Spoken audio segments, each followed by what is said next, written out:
پښتون نو دا دعوا په دنیا کې صرف پښتون کول شي، عربي دا دعوا نشي کولی چې د پښتون، چاینیز دا دعوا نشي کولی چې د پښتون، جاپاني دا دعوا نشي کولی چې د پښتون.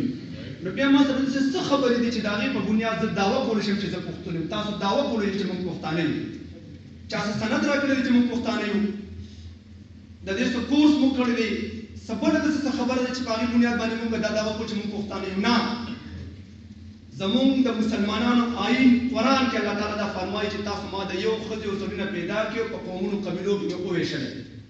د دې مطلب دا چې موږ ته دا کومه پېژنګلو راکړې شوې ده دا د الله تعالی لخوا راکړې شوې ده، او د الله تعالی چې موږ دپاره کوم نظام خوښ کړی دی په دې خبره زموږ ایمان دی چې د الله نظام کامل او صحیح نظام وي. که موږ د دې نظام خلاف چلیږو او د دې نظام نه بغاوت کوو نو موږ د الله تعالی د قانون مطابق مشرکان او منکرین یو. اوس موږ سره څه دي چې موږ په هغې باندې پېژندی شو چې موږ پښتانه یو؟ سند نشته موږ سره، د دې څه تعلیم مو نه دی کړی، څه خبره چې موږ په هغې دعوه کوو چې موږ پښتانه یو. ظاهري نښې د دې لپاره موږ سره درې نښې دي چې په دې موږ پېژندی شو چې موږ پښتانه یو. اوله نښه پښتو ژبه، که موږ سره دا ژبه وي خو موږ پښتانه یو، که موږ سره دا ژبه نه وي موږ پښتانه نه یو. دویمه نښه زموږ د پښتنو دود دستور چې موږ په خپل ماحول کې هغې ته پښتو پښتونولي وایو، چې موږ خلکو ته پیغور هم ورکوو ته مړه تا کې غوړه پښتو نشته، ته خو غوړه پښتو په لار نه تلې. دا موږ ته په سکول کالج کې دا ښودل کېږي چې د انګلینډ کنسټیټیوشن چې کوم دی انریټن دی او ډېر مضبوط قانون دی او دا دی او دا دی. د پښتنو دا نالیکلي قانون د زرګونو کاله راڅخه زموږ په معاشره کې روان دي او داسې قانون دی چې موږ پښتانه چا پابند کړي نه وي چې په دې عمل کوو، خو په خپله باندې موږ پښتانه ځان د دې پابند ګڼو او څوک چې د دې قانون نه بهر وځي د خپل مور او پلار یې مسلمان ګڼي. ته خو پښتون نه وایي، ته خو د پښتو په لار نه پسې داسې کار کوي. دغه زموږ دویمه پېژنګلو ده. درېیمه پېژنګلو زموږ د پښتنو زموږ دا کمیس پرتوګ او زموږ دا جامه ده. موږ چې د دنیا په هر ګوټ کې په دې کپړه کې سوپین او ولنې ګمان به زموږ دا کېږي چې دا پښتون دي. اوس دا درې خبرې دي موږ سره ښکاره چې په دې باندې موږ پښتانه یادېږو او د دې په بنیاد باندې موږ پښتانه یو. که دا خبرې ورکې شوې نو موږ په دنیا کې یو، خو د پښتون په حیثیت زموږ پېژنګلو ختمه شوه. دا پېژنګلو موږ ژوندی څنګه ساتو؟ زه اکثر کله کله زما پنډی اسلام آباد ته د تلو څه کار لپاره پېښه وشي نو زه چلته لاړ شم، چېرته ټکسي والا سره کښېنم نو ما سره هغه خبرې کوي چې خبرې به سره شروع کړو، هغه لهجه داسې وي چې لالا زه هم پښتون یم، زه هم پښتون یم. بیا را سره پېژنګلو کې زه دا زارې سره تعلق ساتم، دا کوم دا کوم دا کوم.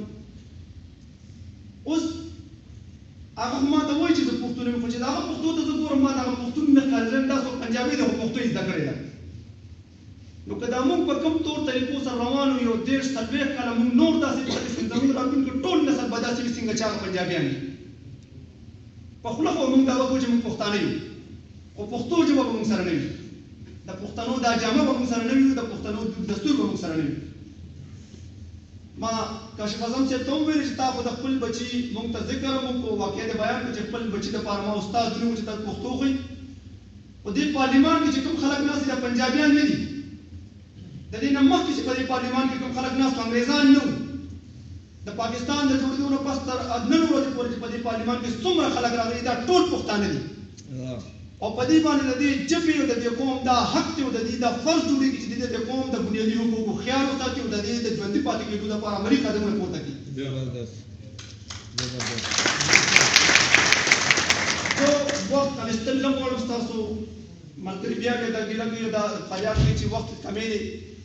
عزیزانو لږ سوچ وکړئ چې موږ ته څوک وایي چې په پښتو ژبه کې زده کړه نه کېږي او په پردۍ ژبه کې زده کړه کېږي نو دا خو په خپله فکري غلام دی خو موږ هم ورکوي. په دنیا کې کوم ترقي یافته ملک ما ته وښایي چې هغه پردۍ ژبه کې زده کړه کړې وي. تاسو ته دلته زما په دې ژبه انګرېز ولاړ وي هغه تاسو ته دلته په انګرېزۍ کې لیکچر در پورې پوهېدی وي، په یو ټکي نه پوهېدی، نو بیا زما بچي ته زما په خاوره زما په پردۍ ژبه کې ولې زده کړه ورکړل کېږي؟ څه چل دی؟ ضرورت څه دی چې موږ ته په پردۍ ژبه کې زده کړه ورکړل کېږي؟ انګرېزي نه د ژبې په تور یې منو زده کوو، خامخا به یې زده کوو. دلته دا یو شی خلک وایي که نه دلته د ناستې مو مفتي ما ته ویلي او قاضي عظیم عظیم صاحب وایي نورې ژبې زده کول په لوی کمال دی، خپله ژبه هېرول بې کمالي ده. دا صرف د ژبې زده کولو خبره نه ده، دا د علم د لټون او د خپلې بنیادي پېژنګلو خبره ده. تاسو ته د دې خبرې یو مثال درکړم چې جاپان باندې کله اټم بم غذار شو نو هغه ته امریکې 10 شرطونه ایښي جاپان ورته وی چې دا 9 شرط دې منم خو یو شرط نه منم هغه یو شرط دا چې زما د قوم بچو ته به تعلیم زما په ژبه کې ورکوي. اوس کوم خلک دا وایي چې دا جامه ښه نه ده په دې جامه کې زده کړه نه کېږي او په پینټ شرټ کې ښه زده کړه کېږي نو دا په خپله خو فکري غلام دی خو پښتون قوم د انګریزانو د نورو خلکو غلام جوړول غواړي. که کوم خلک دا وایي چې په پښتو کې زده کړه نه کېږي په پردو ژبو کې زده کړه ښه کېږي دا په خپله خو فکري غلام دی خو قوم هم غلام جوړوي. اخر ټکي ویم چې عزیزانو په دې خبرو غور وکړئ. صابر شاه چې په شروع کې ډېره ښایسته خبره وکړه چې د قوم خبرې به د سیاست نه بهر نه وو. دا چې کوم مشران ناست دا ټول د څه نه څه سیاسي جماعت سره تعلق ساتي. دې نن لاړ چې دې خپلو مشرانو ته کښېني چې زه په خپل وطن کې سیوا د خپلې ژبې نه په بله ژبه زده کړه نه غواړم. ګوره چې دا فیصله کېږي او که نه کېږي. خو افسوس او صد افسوس چې دلته کې راشي د پښتو ژبې خبرې وشي د بینې خبرې وشي د مورنۍ ژبې خبرې وشي خو چې د دې ځای نه خبره بهر ته لاړه شي بس بیا امت که سیاسي پارټي موږ ته خوږوي خپل مشر موږ ته خوږ وي د قوم حقوق بیا موږ ته خواږه نه وي. سوال کوم منت کوم زاری کوم تاسو ته دې قوم ته چې خپل سیاسي اهداف په کومه طریقه باندې پوره کوي پوره کړي خو د قوم په بنیادي خبرو باندې یو بل سره اختلاف وساتئ. د دې قوم ژبه د دې قوم ژبه د سیاسي پارټو ژبه نه ده. خبرې ختموم خو اخر کې دغه یو سوال بیا کوم چې دا پېژندګلو موږ ته خدای راکړې ده او د دې پېژندګلو موږ صرف په انسانانو کې مثال نشو ورکولی د دنیا په هر نور مخلوقاتو کې ګوره ټول ته موږ ته مثالونه موجود دي. میږه په یو اواز خبرې کوي خو د هغې خاصیت او خوی خصلت هم بدل دی. زمري ته خدای بېل خوی خصلت ورکړی دی خر ته خدای بېل خوی خصلت ورکړی دی. که موږ دا ووایو چې ټول ځناور دي نو بس بیا خو پکې فرق ختم شو. ټول انسانان دي موږ ټول انسانان دي خو خدای چې کوم نظام راوستي دغه نظام ته موږ په کوم نظر ګورو ختموو به که نه د هغې ژوندي ساتل زموږ لپاره فرض دي.